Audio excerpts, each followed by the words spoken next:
Hi friends, ఇక్కడ శ్రీకాళహస్తిలో కొబ్బరికాయలు 2 కొబ్బరికాయలు 200 రూపాయలకు అమ్ముతారు.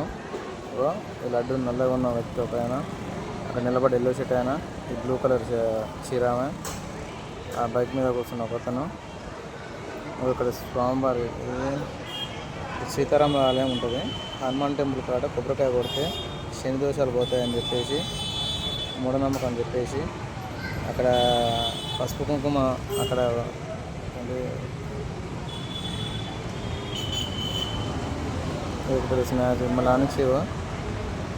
ఆనిక్షేవి కవర్లో పెట్టేసి మళ్ళీ అవి ఒక కాడ వేస్తుంది, మళ్ళీ రీసైకిల్గా మళ్ళీ అమ్ముతుంది.